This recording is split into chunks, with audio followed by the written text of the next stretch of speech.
বন্ধুরা সবাইকে আসসালামু আলাইকুম। আর একটি নতুন ভিডিওতে আপনাদেরকে স্বাগতম। তো আজকে আলোচনার বিষয়টা হচ্ছে যে আপনি প্রান্তিক খামারিরা কেন গরু ঢাকায় নিয়ে গিয়ে সুবিধা করতে পারে না বা ভালো দামে বিক্রি করতে পারে না, এই বিষয়টা নিয়ে আজকে আলোচনা করব। আশা করি পুরো ভিডিও জুড়ে আমার সাথে থাকবেন।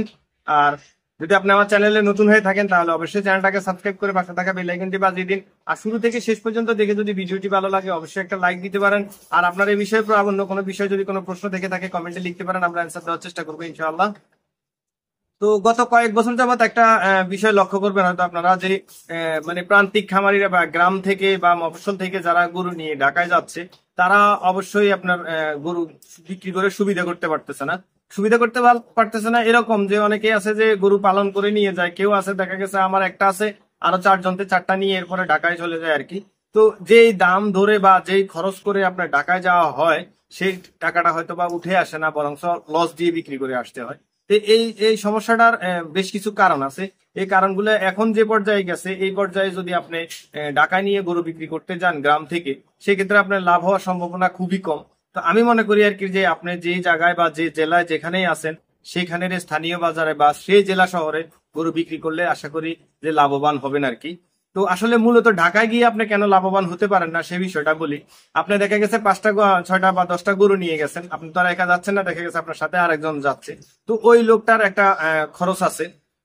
এরপরে ওকে এই 7 দিন 8 দিন বা 10 দিন যে কদিনে থাকেন ওর একটা বেতন আছে। তো বেতন তো দু এক টাকা না, 10 দিনের জন্য অনেক সময় 10,000 টাকাও দিতে হচ্ছে বা এর বেশিও দিতে হয় আর কি। তো দেখা গেছে আপনার যাওয়ার সময় একটা মানে গাড়ি ট্রাক ভাড়া করলেন, ওই ট্রাকটা দেখা গেছে কোনো কোনো জায়গায় যদি আপনার দূরত্ব বেশি হয় সেক্ষেত্রে আপনার 10,000 15,000 20,000 টাকাও দিতে হচ্ছে। তাহলে ধরে নেন যে আপনার খরচটা বাদে এখানে আপনার এক্সট্রা 30,000 টাকা চলে গেছে। এরপরে প্রত্যেকদিন যদি একটা মানুষ ঢাকা শহরে খেতে যায় সেখানে ডেলি 300 টাকা করে হলে দেখা গেছে 10 দিনে আপনার 3,000 টাকা খাবার খরচ হচ্ছে।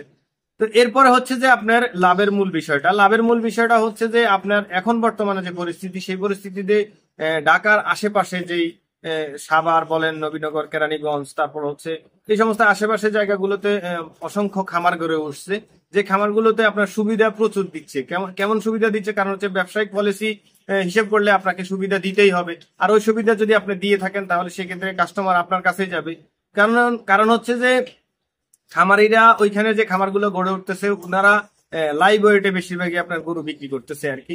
তো কাস্টমার এটাকে অনেকটা মানে সাশ্রয়ী বা আপনার দেখা গেছে হ্যাসেল ফ্রি মনে মনে করতেছে। কারণ হচ্ছে যদি আপনার বাজারে যাইতে হয়, গরুর লাথি খাইতে হয়, গুতা খাইতে হয়, রোদ্রের ভিতরে ঘুরে ঘুরে এরপরে দিয়ে আপনার গরু কিনতে হয়, অনেক দামাদামি করতে হয়, অনেকজনের সাথে কথা বলতে হয়, অনেক ধরনের আপনার গ্যাদারিং সৃষ্টি হয় আর কি। তো আবার কোনো কোনো ক্ষেত্রে দেখেছে টাকাও অনেক সময় দেখা গেছে মাইরা দিতে পারে। তো এই রিস্ক গুলা না নিয়ে অনেকে কি করে যে আশেপাশের যে খামারগুলো আছে এগুলাতে বিভিন্ন অফার চলে এই সময়। ওই অফার গুলোর কারণে দেখা গেছে অনেকে কোরবানির 15 দিন 1 মাস আগেও আপনার খামারে গিয়ে গরু কিনে ফেলে আর কি। তো আপনার হচ্ছে যে খামারে গিয়ে গরু কিনে ফেলে, কারণ হচ্ছে যে আপনার কোনো রকমের ঝামেলা, কোনো রকমের হ্যাসেল নাই। তারপর হচ্ছে যে আপনার গরুটাকে নিয়ে আপনার বাসায় রাখতে হইতেছে না। গরুটা ঈদের দিন পর্যন্ত বা ঈদের আগের দিন রাত পর্যন্ত সন্ধ্যা পর্যন্ত ওই খামারে থাকে। খামার দেখা গেছে নিজের রিক্সে ওই খামার থেকে আপনার গরুগুলো ওই কাস্টমারের বাসায় পৌঁছে দিচ্ছে। তো এত সুবিধা পাওয়ার কারণে হচ্ছে যে আপনার যদি আপনার কাছ থেকে হাটে থেকে গরু কিনে অনেক সময় রাস্তা দিয়ে দৌড়াইয়া দৌড়াইয়া গরু নিয়ে যাইতে হয় আর কি। তো আবার দেখা গেছে আপনার গরু ছুটে গেল, কাউকে গুঁতো দিয়ে দিল, এই ধরনের যাতে এই সমস্যাগুলো না পড়ে। আর আমরা বাঙালি হচ্ছে যে অনেকটা শৌখিন আর কি। তো এই সমস্যা বা এই সুবিধাগুলা পাওয়ার কারণে হয় কি যে মানুষ কাস্টমাররা ওইখান থেকে আপনার 15 দিন আগে 1 মাস আগে কেউ বা আরো বেশি আগেও দেখা গেছে গরু কিনে রেখে দিছে। এই কারণে হয় কি যে আমরা যারা প্রান্তিক খামারি আছি বা গ্রাম অঞ্চল বা মফস্বল থেকে যারা ঢাকা শহরে গরু নিয়ে যাই, তখন আমরা হচ্ছে যে একটা গরু নিয়ে যাওয়ার পরে আমরা একটা সমস্যায় পড়ে যাই। সমস্যা হচ্ছে যে আমাদের যদি আমরা এই গরু বিক্রি না করি সেক্ষেত্রে হবে কি যে আমার যে 30,000 টাকা বা 40,000 টাকা খরচ হয়ে গেছে অলরেডি, ওই টাকাটাও যদি আপনি না উঠাইতে পারি, গরু যদি বিক্রি না করতে পারি, তাহলে সেক্ষেত্রে হয় কি যে আমার পুরো টাকাটা এই যে 40,000 টাকা আমি পকেট থেকে দিলাম। আপনি একটা বিষয় মনে রাখেন যে আপনি গাড়িওয়ালার যে ট্রাকের যে ভাড়াটা এটা কিন্তু আপনি দিয়ে দিচ্ছেন। তারপরে আপনার সাথে যে লোকটাকে 10,000 টাকা দিয়ে নিয়ে আসছেন, আপনি গরু বিক্রি করতে পারেন আর না পারেন তাকে 10,000 টাকা দিতে হবে। এরপরে হচ্ছে যদি আপনি গরু বিক্রি করতে না পারেন, আবার দেখা গেছে 15,000 বা 20,000 টাকা ট্রাক ভাড়া দিয়ে আবার গরুটা আপনার বাড়িতে নিয়ে যেতে হইতে পারে। এখন যদি আপনি এই সমস্যা ধরেন 40, এদিকে গেল 40, ধরেন আরো ধরলাম 20,000 টাকা গেল আপনার গাড়ি ভাড়া, তাহলে 50,000 টাকা অলরেডি আপনার এমনিতেই লস হয়ে গেছে। এখন আপনি কি চিন্তা করবেন যে আপনি শেষ পর্যায়ে যায় চিন্তা করবেন যে যাই হোক যদি আরো 20,000 লসও হয় বা তাহলে গরুটা বিক্রি করে যাই, আমার অন্তত ভাড়াটা বা এটা মানে কমে আসবে আর কি। সেক্ষেত্রে সেই অনুযায়ী আপনার দেখা গেছে ওই মানে অরিজিনাল দাম থেকে আপনি অনেক কমে গরুটাকে বিক্রি করে আসতে হবে। তো এই বিষয়গুলো মাথায় রাখবেন। এই বিষয়গুলো মাথায় রাখলে দেখা যায় আমরা এমন হয়েছে যে আমরা আমাদের মফস্বল মানে যেখানে আমাদের খামার ছিল এখানে আমাদের এমন গরু ছিল যে 1,70,000 টাকা বলছে, আমরা সেই গরু ঢাকা পাঠাইছি, শেষ পর্যন্ত মানে হাতে পায়ে ধরে 1,30,000 টাকা বিক্রি করতে হয়েছে। তাইলে আমার এই দিক দিক চলে গেল 40,000। ওই দিক দিয়ে আপনার দেখা গেছে মানুষের একটা মানুষ রাখছে বা একটা মানুষ নিয়ে যাইতে হয়েছে, ওকে টাকা দিতে হয়েছে, ট্রাক ভাড়া দিতে হয়েছে। তাহলে আমার এই দিক দিয়ে 40 গেল, ধরে নিলাম এই দিক দিয়ে আরো 20 গেল, তাহলে 60,000 টাকা আমি হাতে ধরে লস করে দিলাম আর কি।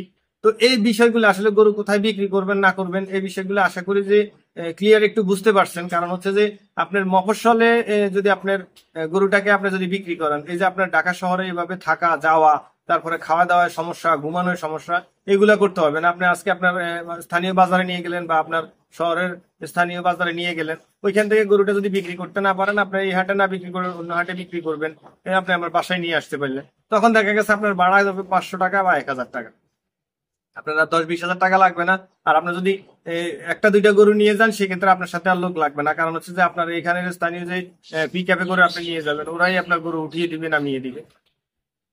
তো সেক্ষেত্রে আপনার অনেকটা সেভ হয়ে যাবে। আমি মনে করি যে শহরে নিয়ে এই কারণে আমরা লাভবান হতে পারতেছি না, কারণ হচ্ছে যে শহরের আশেপাশে যে মানে খামারগুলো হয়েছে এগুলা থেকে এখন মানুষ গরু কিনতেছে আর কি। এখন দেখা গেছে আপনার ওইখানে ধরেন আপনার একটা সাপোজ ধরে নিলাম মানে ঢাকায় আপনার 50,000 গরুর চাহিদা আছে, এরপরে আপনার 50,000 কাস্টমার আছে। তো 50,000 কাস্টমারের মধ্যে আপনার দেখা গেছে 45,000 যদি বিভিন্ন খামার থেকে কিনে ফেলে, আর আপনার 5,000 জায়গায় আপনি 5টা ওই 10টা এরকম করে করে নিয়ে যদি আরো 50,000 নিয়ে যান, তাহলে আপনি বাকি 40,000 কার কাছে বিক্রি করবেন? এই হচ্ছে মূল ঘটনা। আশা করি বুঝাইতে পারছি। আর যদি ভিডিওটি দেখার পর আপনার কোনো উপকার এসে থাকে অবশ্যই একটা লাইক দিয়ে দিবেন। আর এখনো যদি চ্যানেলটাকে সাবস্ক্রাইব না করে থাকেন অবশ্যই সাবস্ক্রাইব করে দিবেন। আর এই ধরনের ভিডিও পেতে অবশ্যই আমাদের সঙ্গে থাকবেন। ভালো থাকবেন, সুস্থ থাকবেন সবাই। দেখা হবে অন্য কোনো ভিডিওতে অন্য কোনো আলোচনা নিয়ে।